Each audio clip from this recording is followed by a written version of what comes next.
Hey gamers, today we're going to review Kingdomino, Queendomino, and the other expansion, Kingdomino Age of Giants. Let's check them out.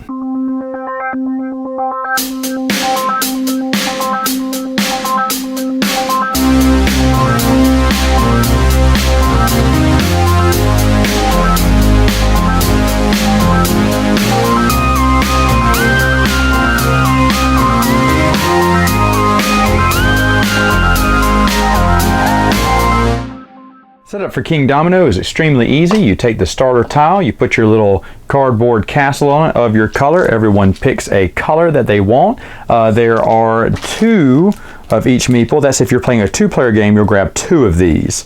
But if you're playing, 3-4-player game, you'll only use 1 of them.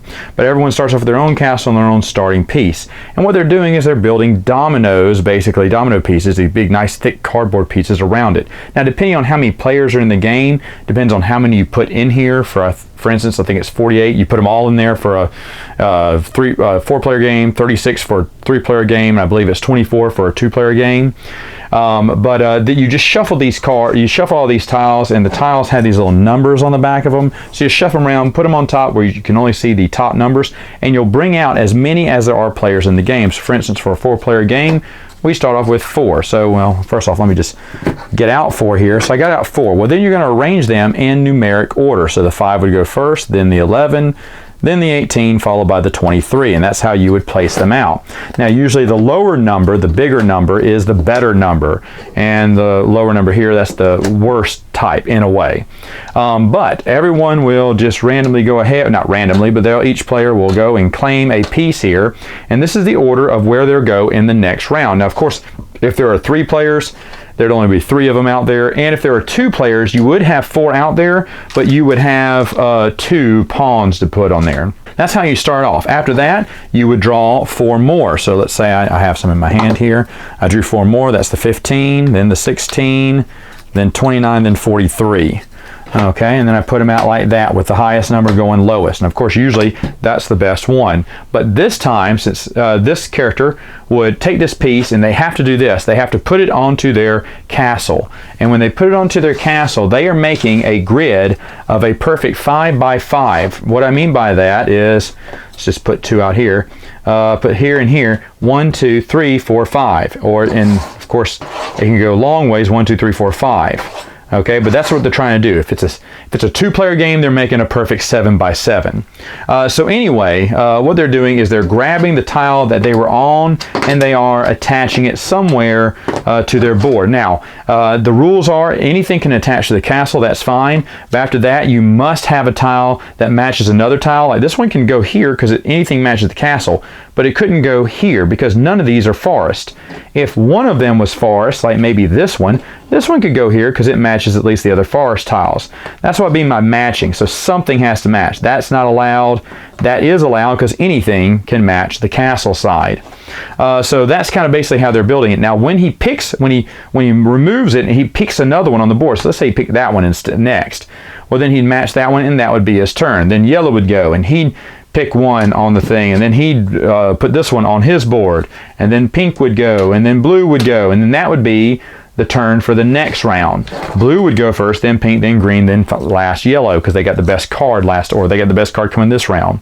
And like I said, the whole time you are building these grids. And let's see at the end of the game, your board look like this. Now, of course, if there was a tile that you were trying to put in that couldn't match, you would have discarded it. So it won't always be a perfect 5 by 5 because sometimes you grab a tile that you don't get. Unfortunately, that does happen. But I'm just trying to show you this because I want to show you how in-game scoring works. What you're going to do is you're going to multiply the number of connected tiles orthogonally times the number of crowns shown on the board. So for instance, this one, because it's not orthogonally, that one won't count, but these will. So 1, 2, 3, 4, 5. 5 times 1 crown is 5 points. This one's 1 crown times 1, 2, 3, 4, 5, 6, 7. 7 points. This one is 2 times 2, so that'd be a 4. This is also a 4. And this one is also 4 points, got 1 crown. This one only has 1 for 1, so that's only worth 1 point with 1 crown, and this one's worth 0. And that grain. That grain area is worth 0. But you want to get big points with lots of crowns and lots of land. And of course, whoever has the most points wins. Now, that's just Kingdomino. It's very simple, very easy. Of course, like I said, you have to have a perfect 5x5. Sometimes it doesn't matter where the castle is, just has to be somewhere within that 5x5 grid. A lot of times you'll have the whole castle surrounded though. Anyway, so that's kind of how regular Kingdomino works. If you want to add the Age of Giants expansion into it, what you're going to get is a few things. First off, you're going to get these extra bonus tiles that add on to the numbers that are not in the game. You'll shuffle these tiles in. You look, each one of these are just really good. They got lots of crowns everywhere, and they got those giant footprints. What does that mean? Well, there are also some really bad ones that you're going to shuffle into the game, and they're just letters, and letters always go first. What I mean by bad ones is they have pictures of giants on them. Oh no, giants. So what happens? Well, this is not so bad, because when you play one of these giant cards, you're going to get to place one of these wooden giants on somebody. And these wooden giants will come on to the board and replace one of the crowns. They'll step on one of the crowns, meaning that's going to hurt your in-game scoring ability. Egad, I do not want that. But however, when you get one of these little ones, you can move a giant from your area and onto someone else, I believe. Just check. Yeah, that's correct. Now, it also comes with some game-ending scoring tiles. You'll draw a few of these out and per game, and it depends what you draw is what the extra points are for. For instance, this is the placement of your castle. Now, sometimes it'll be here, sometimes it checks in the middle, sometimes it's here and here and here. But if you can build with your castle in that corner, you're going to get a 20 extra points. And they have these tiles for just about every area on the board. They have these for each type of resource, but if you surround your castle with that resource, you're going to get 5 victory points there, or 5 victory points for everyone you surround your castle with. That's really nice. And again, they have these for all the types of land in the game. This one is little desolation areas. For each one you have in a corner, it's worth 5 victory points. They have these type of tiles for all different tiles. So these cards come in, there's a grain one, there's a plains one, forest one, etc., etc. And then finally, they'll have some special tiles like this. Hey, for every piece of land you have in your 5x5 that doesn't have any crowns, usually you don't get any points.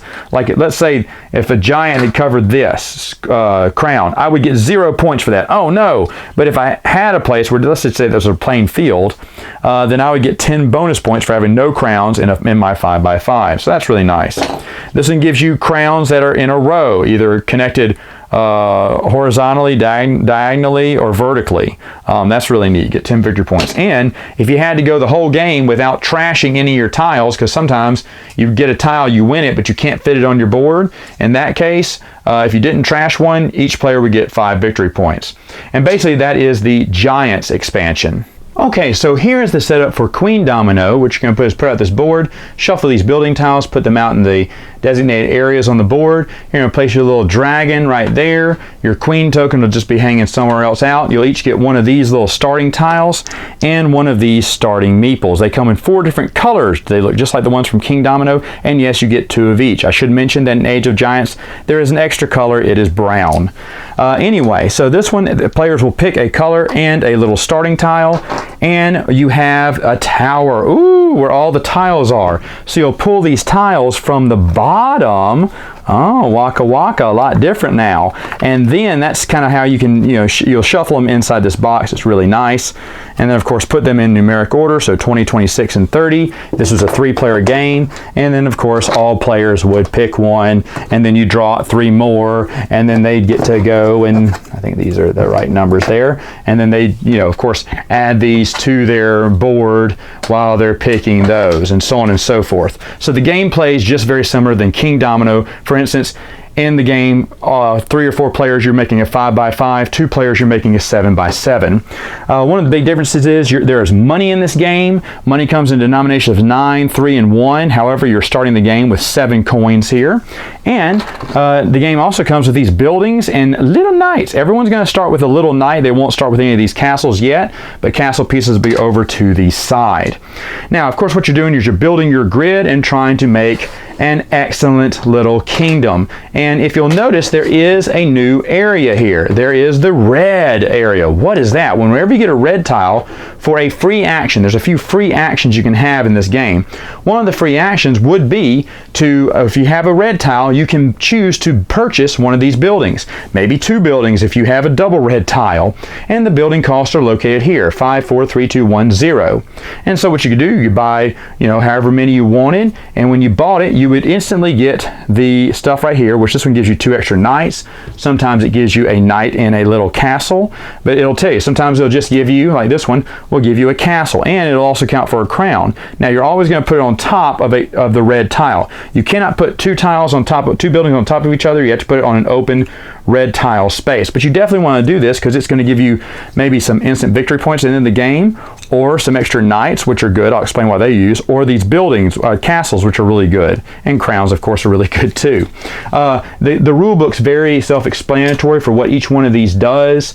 Sometimes they can count for double that amount of fields in the game, or can double for that one, or sometimes they can give you points for however many knights or castles you have on your board at the end of the game, like 1 victory point each. There are cards that do that. Plus, they also give you an extra knight or an extra castle. Yay! So let's talk about these castles. Whenever you're allowed to build one that comes with a castle like this one, well, then I flip it over and I push this castle on it. If I'm the only first one with the castle, I'll get the queen. Now, anyone who ties me or beats me, they hold the queen. So the queen keeps moving around in the game, and the queen counts for in-game points. Basically, she is just an extra crown onto your board. So that's really good. She can really help double some of the points. You get to decide where she goes if you're the last one to hold her. But that's if you're the one with the most of these castles, or you tied someone later on. Anyway, so another good question is, how do I get money, Matt? Well, another free action. Free actions are buildings to get the queen, or free actions to be to place your knight. Now, this is kind of a weak example here, but if I need more money, I can place my knight here and get as many coins as are connected squares. So 1, 2, 3, I'd get 3 coins. If I had more connected squares on a bigger one, I get 4 coins, 5 coins, however it was. So that's how you can generate money. Now, you can put more knights on the same tile and get the same amount of money during the game. Again, in some cases, some of these buildings will give knights the ability to get victory points off the knights, but it's only if you get the building that says that. Other than that, they're a good way to generate income to get more building tiles. Now, at the end of each round, everyone's picked their tiles, you'll eliminate the 0 if it hasn't been purchased, and then anything, any other gaps, let's say these got purchased too, and then everything would swing down, of course, and then you draw out more tiles for the next round. Now, another free action you can do for paying 1 coin, just 1 coin, you can call on the dragon to come over here and burn down one of these buildings. You don't want anyone getting that one because that'd be a good one for someone.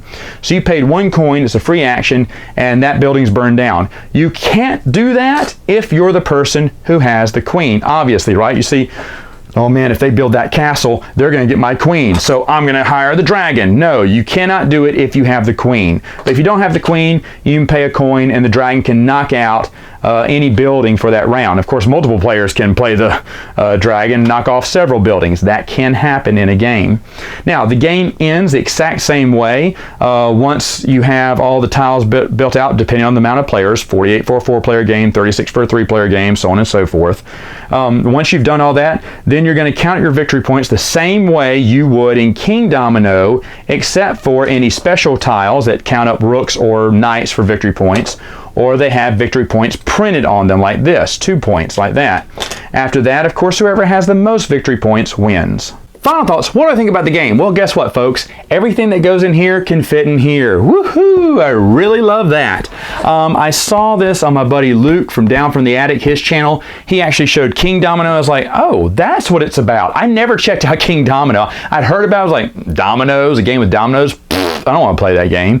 And I never checked it out until he had it on his channel. I was like, that actually looks like a good game. And so I got all these in a trade. I went ahead and got Queendomino 2 and the expansion, and it's all fun. Out of all of them, surprisingly enough, Kingdomino is still probably my favorite. It's just simple, straightforward fun. Now, do you need Age of Giants? No, you don't.